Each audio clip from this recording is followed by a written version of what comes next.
Some of you may or may not be following what's happening in either the mainstream news or the alternative news. So if you happen to stumble upon this video, I will lay it out how we got here based on what happened so far in 2023. Now, I know a lot of you don't watch my videos in full, and that's okay. Everyone's time is valuable, and it's wrong of me to demand you to watch my videos in full. So here's the recommendation for the remainder of the year to acquire. 1. Self-stable, storable foods and ingredients. It could be canned goods, freeze-dried foods, salt, flour, etc. Number 2 is seeds to grow fruits and vegetables. Number 3 is exchangeable currency, like physical dollars, precious metals, and I guess you can bunch it up with cryptos. And lastly, self-protection, whatever means that is necessary.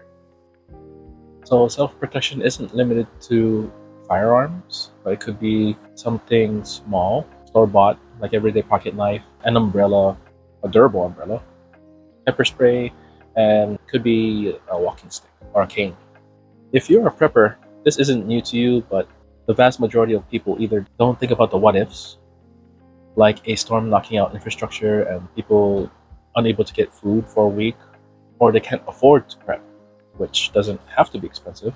Or lastly, people don't think this way because there is an expectation that they can always find whatever they need close by whenever they need it. Now, since that's laid out, you can go about your business and continue on. The rest of this video will be a breakdown and will be a very long one. If you are going to stick around, I'll go over why I'm suggesting what I recommended and how we got to this point. If you're viewing this on YouTube, I've put chapters so you can jump around. If you're viewing this in Rumble, I've put the same timestamps in the description below so you can seek them out and fast forward wherever you need to. And like other YouTubers, the video on YouTube is watered down to get around the algorithms. The Rumble video will be more so unrestrained. If you want the unfiltered version, check out the video on Rumble. Over the last couple months, really the last few weeks, here in the US, we had nearly 4 large banks either crash or close, or is being propped up by larger supporting banks. People at these banks were bailed out, so to speak. So the depositors are made whole and happy. If you want to know a little bit more details about that, check out my last video where I talk about the 4 big banks that crashed or closed early in March.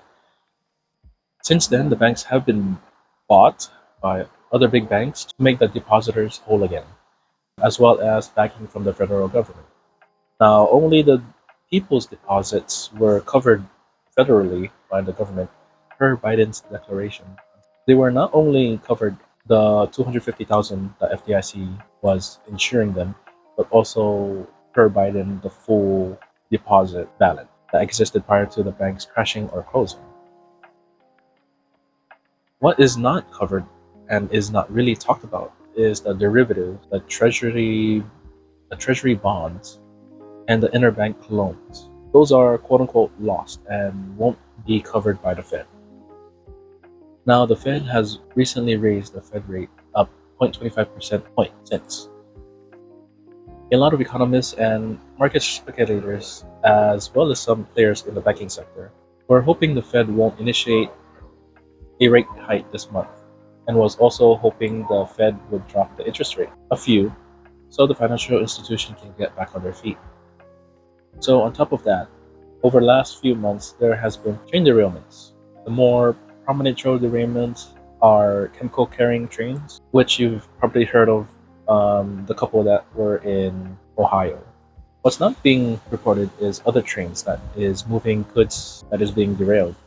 The ones that aren't being derailed use the same railway that can't move their goods when the derailment happens, so goods slow down. This is another situation of supply chain pains. Products on the trains may not be food, but if you have been paying attention to the prices at grocery stores, prices are creeping up. Some goods are low in stock. Last year and the year before, there were valid reasons for items not being on the shelf. or price jumps like milk and eggs. Like I mentioned before in my previous video, I follow a YouTuber that goes by the Adventures of Dan.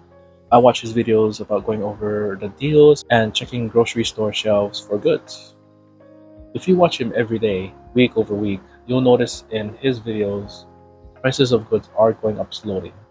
He also talks about the prices and the differences between what they are now and what they were a month ago, a few months ago, or even a year ago. Going along the lines of the supply chain and goods, my observation of the activities in China leads me to believe goods from China will be slowing down, or worst case, slowing to the point where no goods will ever come over. If you do some searches under some international news agencies for search words like empty containers pile up or empty containers in China, most of these stories are about major Chinese shipping ports, but there are other large ports around the world where shipping containers are piling up at the ports. This could be a sign of countries not exporting goods and keeping the goods to themselves. This also could be because of the Ukraine war. This could be a precursor to the rumored nuclear war, or this could be more trade wars as countries are trying to protect and provide for their immediate citizens in their country. So, recapping what I suggest, as the financial system breaks, access to digital dollars, for example, bank balances, credit cards, payment systems with dollars, vendors like PayPal, Cash App may be interrupted for some time. Banks that have those funds may shut down for one reason or another and get bought up by bigger banks and eventually come back up and funds are accessible. Now, that doesn't seem bad, but if your particular bank is closed for over 2 weeks, how are you going to buy day-to-day things? In between those times where you can access your funds and the time you don't have access, you may only have $40 in cash. Is that enough to go to the store and pay for a meal? For a meal for those 2 weeks? Is that enough to pay for gasoline to travel to and from work? What I'm getting at is have cash on hand. Payment apps and or debit cards may not work if the banking systems are down or inaccessible. Now, if the financial system breaks further, you can see banks not coming back on time. Um, Maybe over 2 weeks they'll be down. And in reality, people do need some sort of way to transact. If they can't do it by their debit card or credit card, then they'll have to get cash somehow. Confidence in the physical dollar may dwindle and may end up like Venezuela, where you need a wheelbarrow full of money just to buy a loaf of bread. In this world, the dollar is now hyperinflated, and you need probably gold or silver to protect your purchasing power. In the example of Venezuela, 1 ounce of silver had enough value to pay for groceries for a small family for a whole month. Now, if the paper Venezuelan dollar, or whatever they called it back then, was so worthless, and yet someone had a 1 ounce coin, silver coin, the person who had the coin had a lot of buying power because of its intrinsic value. The paper money didn't have much backing it, to my knowledge. So while access to buying goods through apps, cards, and cash is convoluted, there is a need to have storable food, to have a buffer in between the times of having access and not having access to some sort of buying power. The more you store, the more cushion you have. The same goes with the fruit and vegetable seeds. You can grow a consistent food supply based off of a successful grow and harvest season. There's so much information out there about growing food. Go ahead and browse YouTube. and even on Rumble, they'll have content creators that have videos on how to grow a certain food. So now you have cash, you have some silver and gold, and you're in the process of growing your own food or have storeable food. Now you need a way to protect yourself, your property, and family if applicable.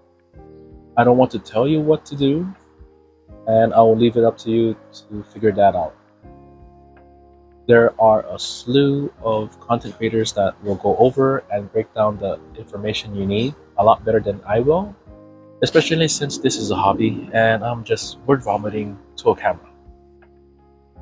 Now, the one thing I didn't go over is cryptocurrency. To some who has been into cryptos, it's been around 10 years, with Bitcoin being the granddaddy of them all. To others, especially banks, and yes, I said banks, they are new and the technology is maturing to a point where financial institutions are looking into cryptos more optimistically than before. They are thinking about it as a replacement for some of the old financial transaction vehicles, like SWIFT. A handful of nations have accepted certain cryptocurrencies as legal national currencies, while other countries aren't adapting at breakneck speed. They aren't banning it or illegalizing the use of cryptocurrencies to buy goods. People using apps like Cash App, Venmo won't have a hard time transitioning into a cryptocurrency economy. Buying and selling through the apps are the same thing as transacting with cryptocurrencies. You simply open up the app, scan the QR code, and you're done. I suggest to do a little research about how to obtain some. I may put out a video in the future about cryptocurrencies, but we'll see. So if you don't have any silver or gold, I would highly suggest getting at least one or two. Jewelry and trinkets you could use to trade, but with gold coins or or silver coins, the value is there versus a gold chain where a dealer or a buyer may not know how much carats it is. They need to test for it. They need all these things, how much it weighs, what are other mixtures in the metal that made up that gold chain or that bracelet, etc. Now, all of this sounds doom and gloom, but really it's to bring the viewer, you, up to speed as to why we are where we are at now and what I think is coming down the line. I'm actually looking forward to the recovery of this chaotic time and want to get to the recovery phase. We may have food riots and general civil unrest for a few weeks to months. But when order is restored, I'm led to believe that we will work hard and build a better world.